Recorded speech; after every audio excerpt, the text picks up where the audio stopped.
Dominate Weekly Pick'em with Lisa Logic. Welcome back to week 3 of Lisa Logic, where we pick all the great teams that are going to win for you guys each week. So in reviewing our week 2 results, we had the Giants versus the Washington football team. I picked the Washington football team, and of course they were the winners.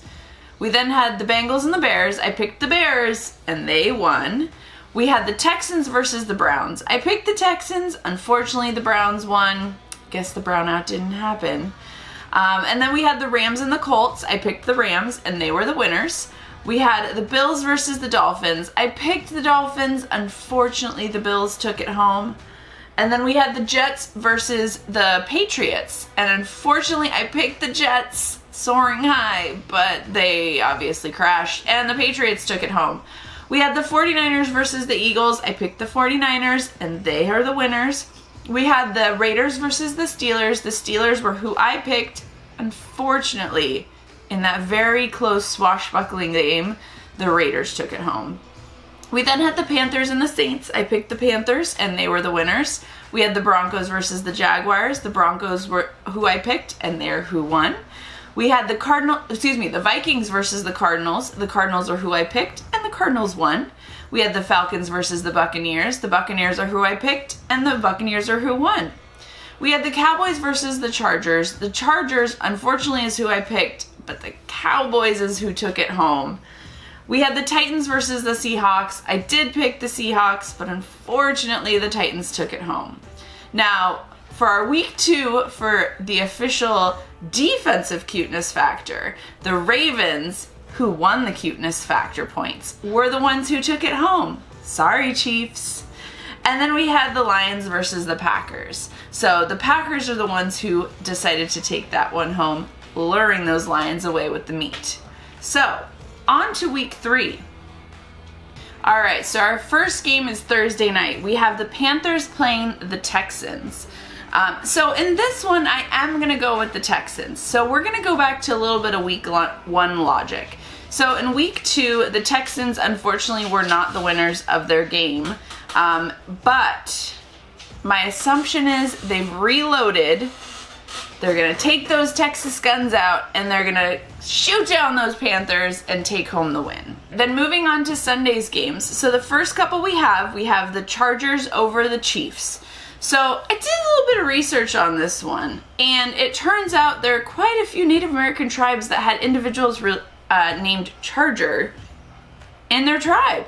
But when it comes down to it, the chief is still the chief. So the chief is the one who's in charge. So the Chiefs are going to take home that win against the Chargers. We then have the Cardinals versus the Jaguars. So in this one, I am going for the Cardinals. I do believe that it's quite possible, despite the fact that a Jaguar can probably jump pretty high to try and snatch a Cardinal down, the Cardinals are going to soar above the Jaguars, taking home the win on Sunday. So the next game we're looking at on Sunday morning are the Bears versus the Browns. Now, when you think about it, you've got a bear. He's big, he's large, and he's in charge. So when you look at it also, you can have types of bears. You can have brown bears, you can have black bears, you can have grizzly bears. So a brown, I guess, is kind of technically a subset of a bear, if we look at it that way. But the bear is the one who actually has the name bear. The brown bear isn't as good. No, not as good. So this week we are going to go with the Chicago Bears taking the win home. We also, Sunday morning, have the Washington football team versus the Bills. Now, the Washington football team has got some bills to pay. Let me tell you. The sewage leak from week 1, I'm sure was pretty damn expensive. So, the Bills are going to take this one home because the Washington football team isn't going to be able to afford to pay all those bills that they have coming. So, the Bills are going to take it. We then have the Colts versus the Titans. Again, I have to kind of return to week 1 logic on this one. I have a feeling because the Titans are so big, they're going to attempt to ride those Colts, and they're just going to squash them into the turf. So when it comes down to it, the Titans are just too big. They have to take down the Colts in this game. So the Titans are going to be the winners. We then have the Saints and the Patriots. So the first thing that came to my mind when I looked at this matchup is the logo for the Saints.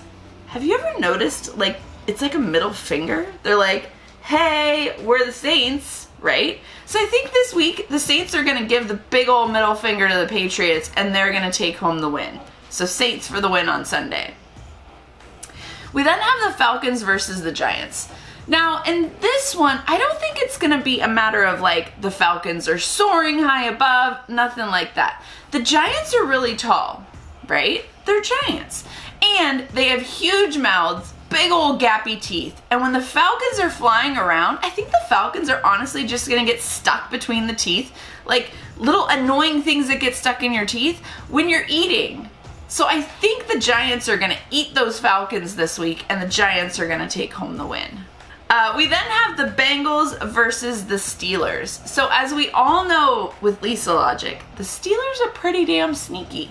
They like to slink around trying to steal things. But this week, it's not going to work to their advantage. So the Steelers this week are going to be trying to sneak up on those big old Bengal Tigers while they're sleeping. Unfortunately, Bengal Tigers are going to wake up. So when the Tigers wake up, they're going to turn around, realize what those Steelers are doing, and they're going to slash them. We're going to slice and dice all of those Steelers. So the Bengals are going to take home the win for that game. The last Sunday morning game we have are the Ravens versus the Lions. So for this one, I am picking the Lions. So with this one, the Ravens, I believe, are going to be swooping around. But in this case, Lions can jump. Lions can catch things flying midair, and from what I know about nature channels, lions are always hungry. So the Lions are going to be jumping up, swooping and grabbing those Ravens out of the sky, and gobbling them up for a good Sunday morning brunch. So it's going to be a Lions win on Sunday. We then have the Jets versus the Broncos. So I've gone with the Jets, I think 2 weeks in a row, and clearly Benny has left the Jet. Benny wants nothing to do with them. Benny needs a Bronco. So the Broncos are going to be winning with Benny riding on them. We now have the Dolphins versus the Raiders. So now with this one, we've been waiting for a matchup where there's a sea creature and a pirate. Have we not? So with this one, when we're looking at it, the Dolphins are going to be, doing their little dolphin-y, porpoisey thing in the water. The Raiders are going to be cruising along in their pirate ship, and kaboom! Unfortunately, the Raiders are going to run right over those Dolphins, squashing them with their giant pirate ship and taking home the win. So it's going to be the Raiders on Sunday afternoon. So Sunday afternoon, we have the Buccaneers versus the Rams. So last I checked, pirates can get pretty damn hungry. So when last time they were on shore, they captured a ram and they put him in a cage and they stuck it on the pirate ship. See where I'm going? Once it was on the pirate ship though, before they had the chance to kill it and eat it, it escaped from its crate. It slashed holes and smashed holes inside the pirate ship and sunk it. So the Rams, they're going to be taking home that win on Sunday afternoon. We then have the Seahawks and the Vikings. The Seahawks in this one, I do think are going to win, and here's why. So, long time ago when the Vikings were, out sailing the cold Arctic waters, here came a Seahawk. They captured the Seahawk. The Seahawk kind of became a pet to them. And the Seahawk would work and deliver messages to people, bring back supplies, all those good things that the Vikings needed when they were out in the absolute middle of nowhere. But the Seahawks got smart. The Seahawks went ahead, they took a message, they delivered it to their enemies of the Vikings and let them know where they were. So the Seahawks brought back a horde of people to fight off the Vikings, taking them down, smashing their boats, and leaving them with not much of anything. So despite the fact that initially the Seahawks were their friends, they took it back. They're going to win the game, and they're going to take it home on Sunday afternoon. All right, so this week we are looking for the official offensive cuteness factor. So we're going to rotate each week. Defense did me good last week. Offense week 1 was a bunch of Nobody wanted to hear that. So this week, I haven't seen these pictures yet. This is going to be my first impression of everyone on there. James put this together for me. So we have the Green Bay Packers versus the 49ers, and we're looking at offense to determine that cuteness factor win. All right, let's see who we have. So the first person we have on the Green Bay Packers is Billy Turner. Wow. Just wow. So Billy has a lot of hair. Everywhere. I mean, I have the wild hair don't care kind of thing going on right now, but that's wild hair don't care on Billy. No cuteness point. All right, we've got Royce Newman. Royce, cut the mullet. Cut the mullet. No, none of that. All right, we've got Josh Myers. So he's not that bad. He's got a decent smile. He's got a nice haircut. I'm actually going to give Josh Myers a point for the Green Bay Packers. So far they have 1 point. Okay, John Runyon. He's not that bad looking either. So he's also got a nice smile. He also actually has a decent haircut. I'll give him a point. So we have 2 points so far for the Green Bay Packers. I'm a little astonished at this so far. Next up we have Elgton. I don't know if I'm saying that wrong. Jenkins. Elgton has a little of an egghead in this picture that we're looking at right here. Although he has a nice smile, I just can't afford the cuteness point for him on this one. So we're gonna have to pass on a cuteness point.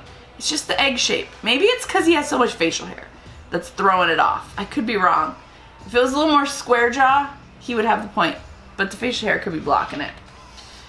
So next up we have Robert Tanyan.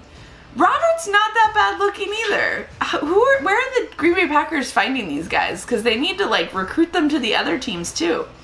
Robert does need a haircut, but facial features, blue eyes, nice smile.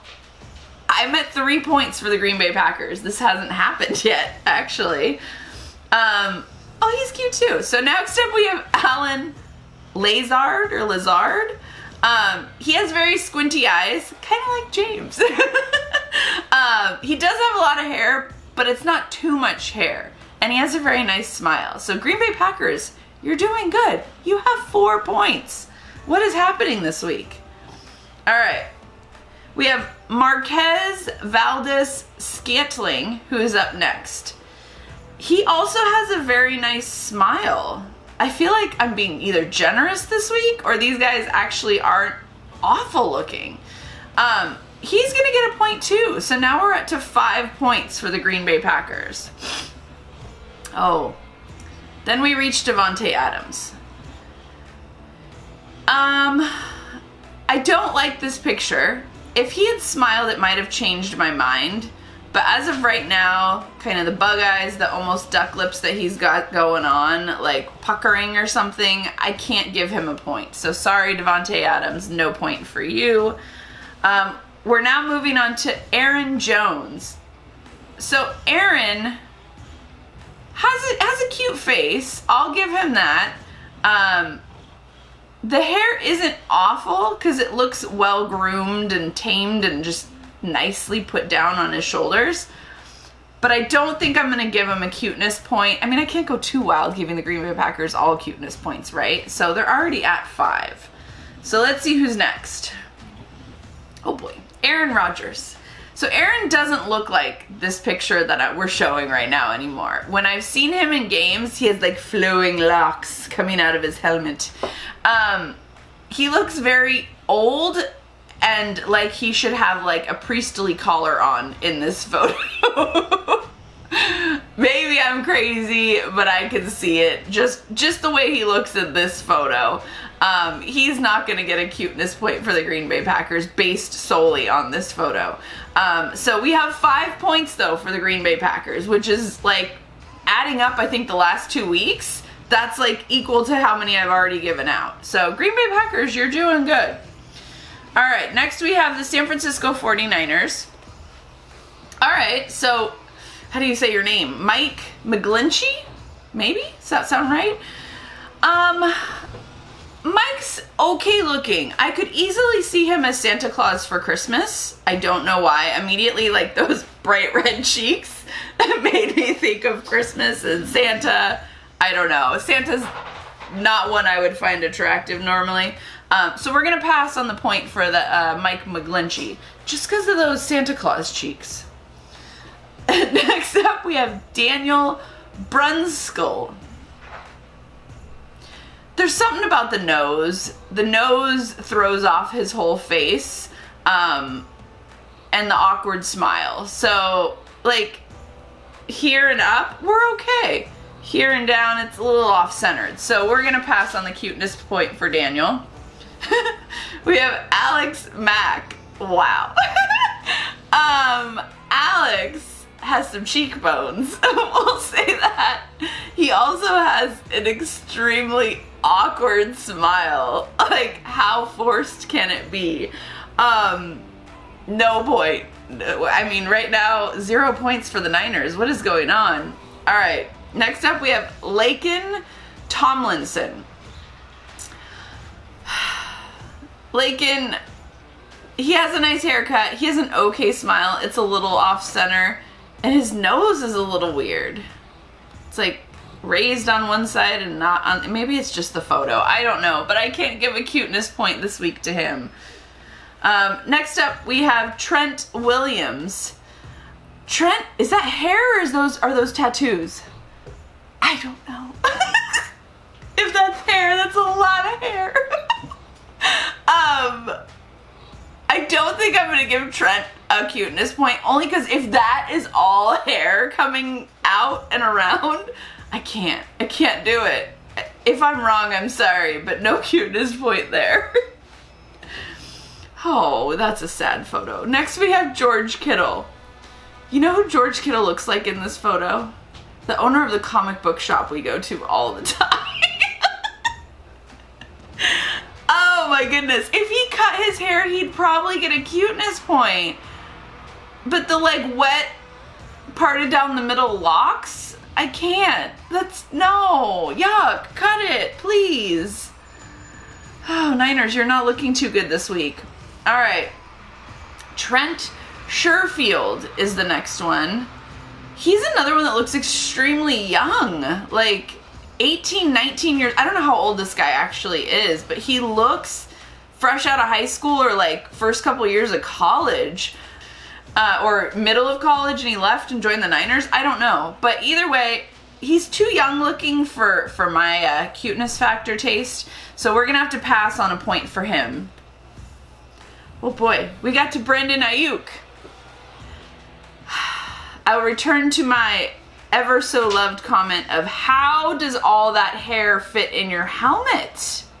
Like, do they have like extra wide helmets for guys who have like extra wide hair? I don't know. I feel like if he was smiling, he might have gotten a cuteness factor point, but with the like very dull expression he's got, I can't give him a point. Niners, what is going on? Okay, now we got Deebo Samuel. He's not that bad. I feel like he needs a little more hair versus what he's got, but he does have a cute face. He does have a really nice smile, and he actually can smile, unlike some of these guys. So Deebo is gonna get a point from me this week. Okay, now we got Elijah Mitchell. So here's point number 2. So he is actually really cute. He has, in my opinion, the right amount of hair for his face and his complexion. He has very nice jawbone, he has a very nice smile, and he's definitely gonna get a point. Oh, we only have one left, so we already know the winners for this week. Oh, Jimmy. We got Jimmy Garoppolo. I don't think I'm gonna give him a cuteness factor point this week. I don't know what it is. I can't really explain it. He doesn't really look like the cuteness factor that I'm looking for right now. So, unfortunately, I think there's 5 points going to the Packers, and I think there's only 2 points. 2 points, I think? So I think it's only going to be 2 points going to the Niners. So by the official offensive cuteness factor, it leads me to believe that the Packers are going to be the winners. It might have been different if it had been a defensive cuteness factor. We shall see next week. But for this week, it's going to be for offensive cuteness factor win going to the Packers. Okay, so for our Monday night game, we have the Eagles and the Cowboys. So in this game, I had one person write in the comments what they thought was going to happen. And that was the Cowboys will lasso the Eagles and keep them as eagle pets. I do like that idea. So I think this week, based off my one fan of Lisa Logic thought. So for this week, I am going to agree with the one person who made the comment and say, based off Lisa Logic, the Cowboys are going to lasso the Eagles and keep them as eagle pets, allowing the Cowboys to take home the win this coming Monday evening. All right, so thanks again for tuning in to week 3 of Lisa Logic. I hope if you guys can let me know for next week's Monday night game, based off Lisa Logic, who you think is going to win, the Raiders or the Chargers. So let me know in the comments what you think. Hope you enjoyed Lisa Logic picks. I'm improving each week, a little bit. It doesn't hurt. So enjoy the rest of your week, and thanks for viewing. Bye.